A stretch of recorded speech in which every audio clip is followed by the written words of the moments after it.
na bino bandeko balandi HM Media Télévision hein bino ba bozomi libanda ya mboka na mikili ya poto bozaka toujours connecté na HM Media Télévision hein na moi bino ba na Royaume-Uni bino ba na États-Unis d'Amérique bino ba na France bino ba na Belgique hein na moi pe kuna Russie hein bozaka toujours connecté pour le Rolanda émission na bino Temps de vérité, hein? La chaîne Nabino HM Media et Télévision, la chaîne de lumière, la chaîne de noir sur blanc. Dans Bisso HM Media Télévision, toujours et logo et batam na molili, to bimse bino on a polé, hein? Et logo on des anines, et ça vérité. Y a une émission Nabino Temps de vérité et yé.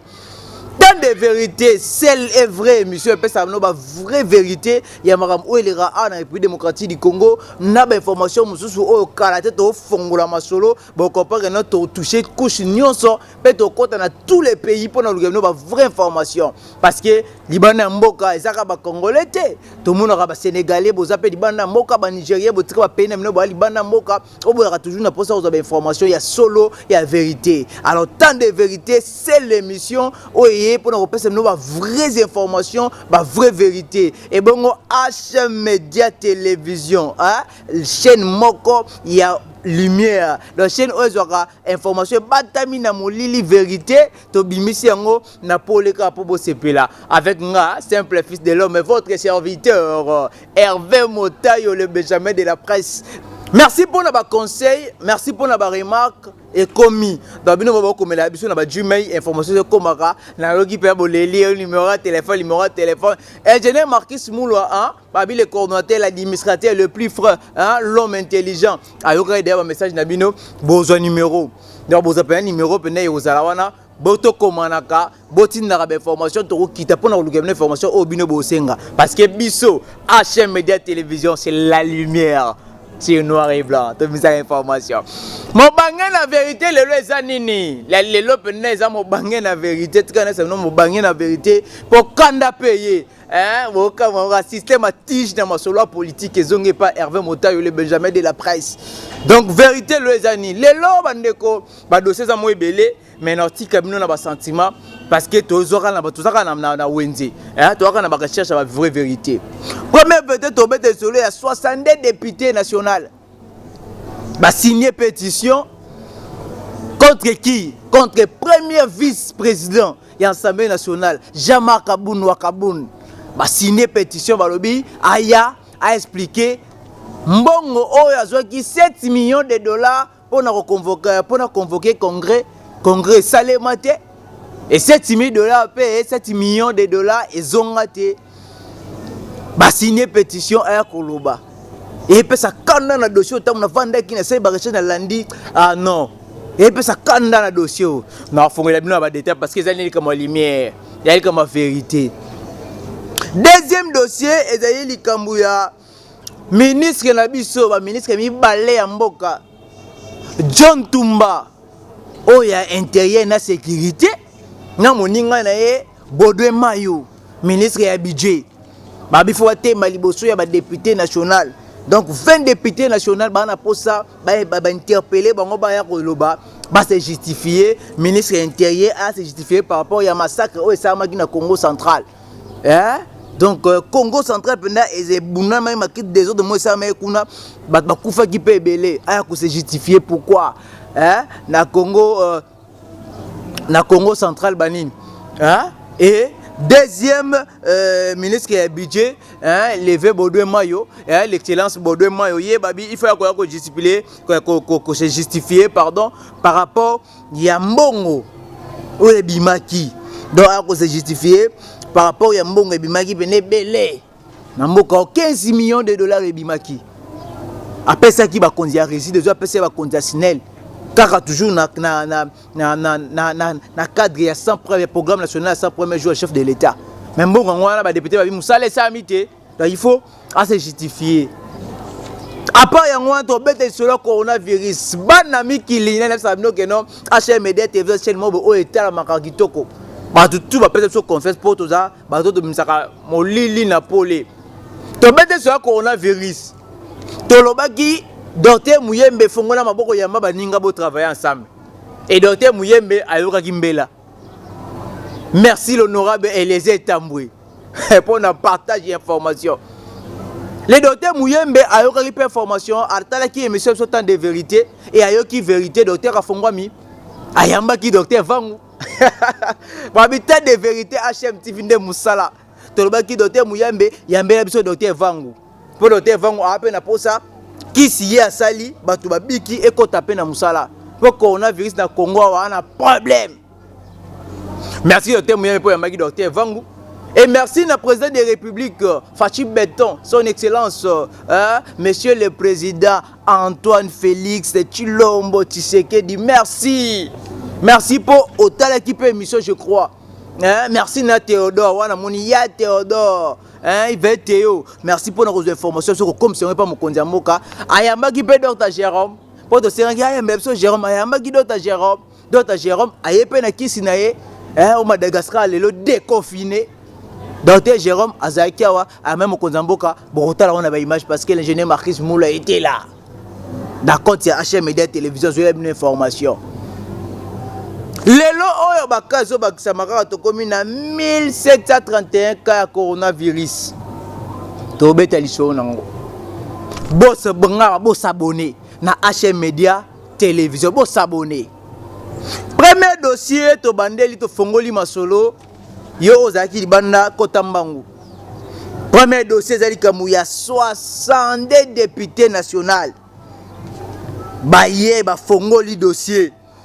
Balobi ba na posa ya le président intérimaire de l'UDPS. Premier vice-président de l'Assemblée nationale.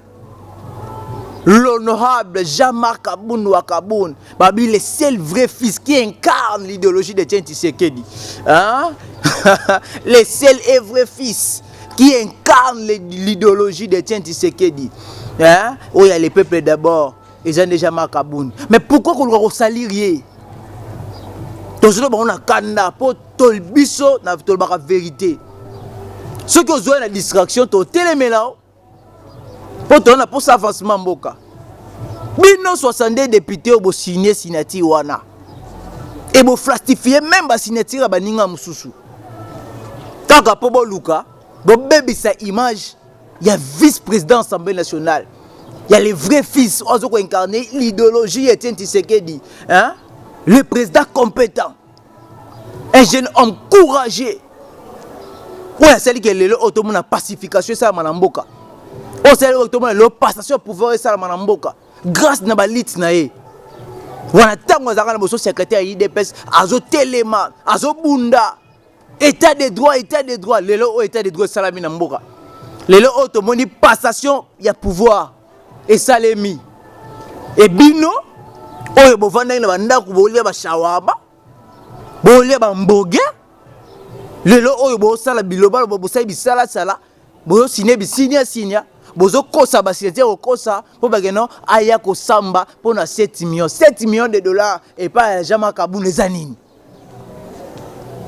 7 millions de dollars pas Jean-Marc Aboun elote nano ngo epse okeno ba pese ki mbongo pona organiser congrès tangu président Alexis Temumwamba aloba ki no pesa mbongo pona organiser congrès. Mais boboyeki boyimaki boboyeki kongongo siko lelo o bozo kosele makambo 7 millions nani azaki on pesa 7 millions nani azalaki soki ya solo azwaki mais botika ba député msubi ba signer poni kabino bosangani groupe ya 20 bozo baksa ba signature au signature mo ya 0 koto yo signer au 8 pona nini il faut pas salir l'image ya mutu oyo. Ana posa et avancement en mboka. Il faut pas qu'on sali image ya mutu oyo. Ana posa mboke ke liboso. Ana posa amona peuple a se retrouver nenge kondo Etienne Tshisekedi bane ko linga le peuple d'abord. Avant yo député va na député. Olia mbongo il faut peuple bosoalia. Biazo porta na boni les distractions. Honorable to bio. Honorable Toyebio initiateur à l'isolo Toyebio. Et être la vérité, oh pourquoi? Parce que Toyeba. Tozo eba botika au discret biso. Bino boza opposant. Na Congo opposition crédible exacte. Oui. Na Congo opposition crédible exacte. Ba combattant mi ki libo information. Ba combattant mi ki libo information na Kinshasa awa, na Congo awa, opposition o eza crédible exacte. Bango tu ba koma kota libumu na bango. Oui. Ba koma kota intérêt ya libumu na bango ya bisote. Sikoyo bosangani 20 bosali ba signature bobane ba signature 2 3 fois pour bisa effectif à 62 signature et bon lo bakeno te il faut être nani Jama Kaboun aya atelema a expliquer biso 7 millions de dollars ou ba pesa pas convoquer congrès et ke wapi yo ça ba preuve so ça ba preuve HM Media tant de vérité ça numéro yango benga biso biso ngenote bino bolobeka pa mais ngai na la vraie vérité na information na ba preuve tokoya to côté sous Jama Kaboun te soza ya solo mais to te melango poser à solo ti pour nini po yo honorable o imiter ba signature baninga ton état de droit honorable état de droit ezali o sali ez infraction mabeka po Jama Kaboun on peut dire mtema mawa papa social ala mtema mawa abomela mino e moto mabande ko balani na pesa mine formation oyo eza faux. Jama Kaboun a détourné les 7 millions de dollars et ça faux. Alors honorable zala bien. Honorable zala clair. Zala clair. Botika bisina sinya. Jama Kaboun a un problème. Pour nini ala la raté. Soit les gars mukeka boué, il faut soit raisonner à Congo directement moni Etienne Tshisekedi de FCAB papa, je t'avais dit quoi mon fils? Je t'avais dit quoi? Parce que yé mutu ane loko wana mutu. Ana charge wana mutu. Oh Etienne Tshisekedi de FCAB le peuple d'abord, l'état de droit. Tozo potana état de droit d'être mon ndenge koti, état de droit musaki toko état de droit. Etikali libumu ya peuple. Jama Kaboun azulu kwa ndenge nini nako bunda po makamwane simba. Na bino boza ko ambrier. Ya teo. Yeve barouti. Boza pemeni wana. Bosunga toujours Jama Kaboun, le président compétent. Hein, le CG Augustin Kabouya. Wana moni mamoko yangandeko. Babi Hervé, chargé de communication, tout pour toujours des chefs, hein. Vos informations, bosunga chef. Bon, ça Jama Kaboun. En tout cas, Congo mobimena na simanae. HM Media pe na télévision. Et ça pe na simanae. Tant de vérité pe na simanae.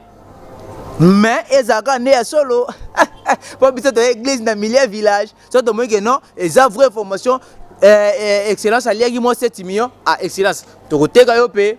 Voilà, wana bo comprendre moi mke ozaki li solo.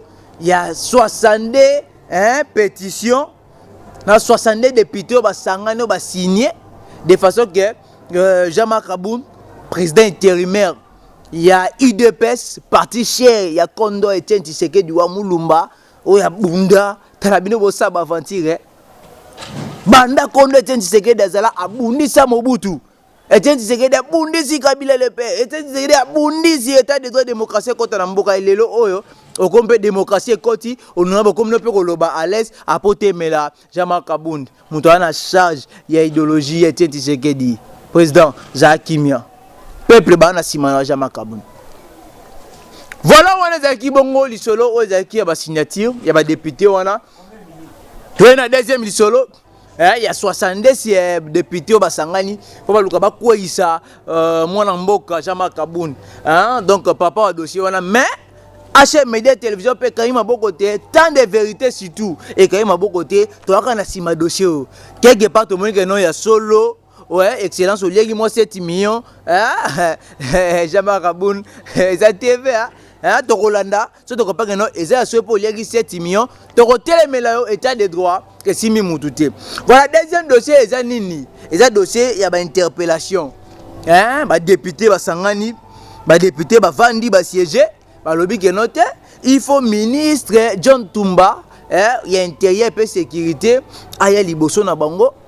Na ministre Jean Baudouin Mayo, hein, Baudouin Mayo o ya budget et sengeli ba ya liboso na bango basanine baloba 20 députés basanga pardon 2 députés basangani et ba convoquer les 2 ministres donc ba convoquer vice-premier ministre ministre ya intérieur et ya sécurité na muninga na ya budget ve Bodoué Mayo Bodoué Mayo il faut ba ya penel bossa ba député baloba ba interpeller bango donc ezapena échange débat baloba si unini baloba premier ministre vice-premier ministre ya intérieur et ya sécurité John Tumba apesa bango ba explication par rapport ya makamu oelega na songololo makambo les gars na songololo to ebita ngune mona sema bana osa désordre ba kufi makasi na songololo ba kufi vraiment au sakanate donc le 20 mai il faut baya ba télé maliboso ya ba député ba meka ko expliquer honorable Nelly Lutela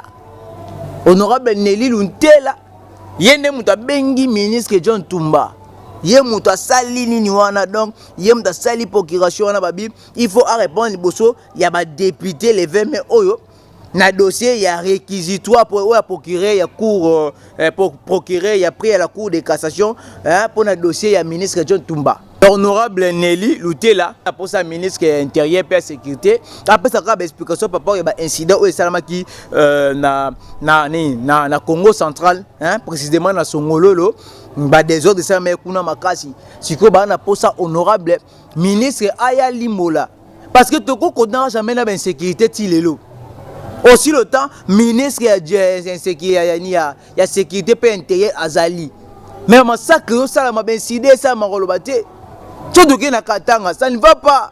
Ba Zambie o ba zamba va na katanga wana ba liko bimate, ba créer un problème. Et avant hier ils avaient qui sont mon katanga, mais ça c'est bêtement jeté. Plus de 5 heures du temps, il y a un change peine à bâtir. Excellence. Dans ba député ba na pour ça, honorable Nelly Luntela. Papa, honorable to faut que ya pas matin honorable Nelly pour une insécurité na mboka. Pour une insécurité na ba commune mususu koto na ana Kinshasa ça ne va pas ba masasi kulu na lingo si la te ba masasi ebeta majete entre échange ba tir entre ba policier na ba kuluna masbanga na masasi et deuxième ministre zali bongo ministre ya budget levé Bodoué Mayo excellence ministre ya budget yene honorable Antoine Nzongi nde mutabengi akoya ko expliquer sur Likamu Oyo, il y a 14 millions de dollars. 14 millions de dollars. Oyo Mokonzamboka abimisaki. 14 millions de dollars. Apesa ki apesa DG à SNEL. Na DG à Rési des eaux. Toujours une occasion, il y a sa première jour chef de l'État. Autrement, le fait qu'à la prison. Autrement, le Simit Jamal à la prison. Autrement, le Blackner, il y a un seul coup de Blackner, un coup de Dias Nepe, Bané, ils pour le 17 avril et ça l'a maté. Blackner, Tilelo, ils sont Torobet et les aussi. Donc, ce qui vérité à 14 millions de dollars, exacté, excellence, monsieur le ministre, état de droit, tu as un état de droit, parce que c'est sa premier jour à chef de l'État, ils ont Kangisa Batumakasi. Donc, honorable Antoine Nzongi, Yende Mutabengi, honorable Bodoué Mayo, a expliqué 14 millions de dollars. Est-ce que déjà Snell Bazouaki, est-ce que déjà réside des autres Azouaki Toté? Ceux qui Azouaki reportent au monde, population Baolé là. Et là, quoi, monsieur la capitale à Maïe Zakate, quoi, monsieur la capitale à Kouré Zakate, mais Bozui Mongo. Suite dans les arbres. Il y a un député Babengi, excellence Bodoué Mayo, a repris sa explication. Ce qui est liberté, état de droit. Et Rolanda Bango, état de droit et Rolanda Bango. Voilà, bah dossier ma casse tous qui n'ont pas ta vérité lelo et ça qui a deux dossiers on a ma casse et toi là moi 3 dossiers moi sur interpellation pour te comme l'absolu dans souka 3 dossiers moi interpellation auto senga na ba kondi ba personne ba réponse dango et biso mo repé to kitaka na terrain pour na oluka ba vraie information. Il y a sous que d'abord sur le coronavirus avant de l'interpellation. Merci, Excellence. D'ailleurs, tout le monde qui est derrière, il y a Melbiso, Dr. Jérôme. Merci na docteur Mouyembe la même docteur Vangu makambo ekei normal.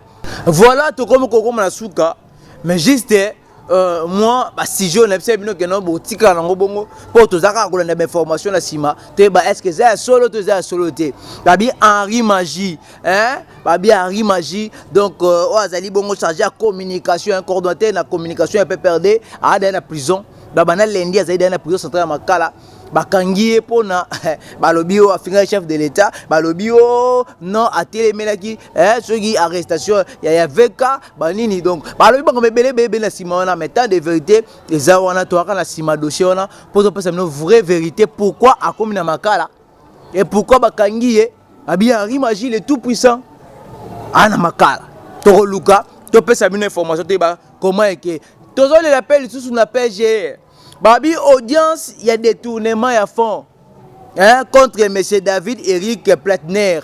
Hein, Oyo a détourné qui Babi a détourné Mbongo, kaka toujours na cadre ya baso de moutons. Mbongo baso de moutons, o ba pesa qui David Henry Platner. Et qui wapi. Audience on les prévu et ça le 17 avril. Mais le 17 avril et l'équipe Tomoni le 11 mai audience il y avait ka Nassimi Jamal. Mais Tomoni, Henri Platner n'a pas quitté. Position dans les années. Population, bah n'a pas sa vérité. Toro Lukato n'a pas sa vérité. Teba et sous qui appuie. Donc et à Souka, en tout cas, PGR vraiment beaucoup de respect au PSAGAYO, monsieur le PGR Yamboka. N'a bel respect maintenant yo ka souci so pene loko za solo pour biso vérité to yaka luka vérité. Balobi et PGR ngola lisa sous dossier il y a 15 millions de dollars. Ah PGR tu as pour sa vérité. Tu as pour sa vérité, tu dossier à 15 000 dollars. Tu as la vérité. Tu as des moutons, ma maison préfabriquée. Mon épanzé n'a pas de désordre. Donc, ça bien été. Ça m'a mboka. Alors, la population doit apporter la vérité. Il y a tant de vérités. Tant de vérités. Tu as côté la moutouté. Tu as mis l'église dans Katikati. Ah, il y a des gens monsieur l'honorable Robert Tafo V allié mon côté mais toi quand asima tu regardes pour le cas pour confirmer parce que il y a sur preuve zali tu Robert Pejama Kaboun pour ça mon mboka ça mututé anniversaire et merci également comme ça il y a et pas il y a Gelor Longonzo, hein, en Arabie tout le temps. Donc, Yependa, HM Media TV Lingango. Merci comme ça à Junior Longonzo, hein, donc Gelor Longonzo depuis Paris et Junior Longonzo depuis la République démocratique du Congo. Famille Longonzo toujours à l'honneur. Hein. Merci aussi à toi, hein, le gouverneur Jabamani Saïdi. Merci papa. Merci Bernard, monsieur le gouverneur, pardon. Merci pour notre conseil. Merci comme ça à Ridja Siowa, hein, depuis Paris toujours. Merci à Léona Kassanda. Babi Léona Kassanda Kassenda Wetu. L'initiative de Fachi Béton depuis Paris. Léona Kassanda, l'initiative de Fachi Béton. Moussa Kitoko HM Media s'abonner, ça maram. Pour vous autres, personne makam. T'as des vérités de makam.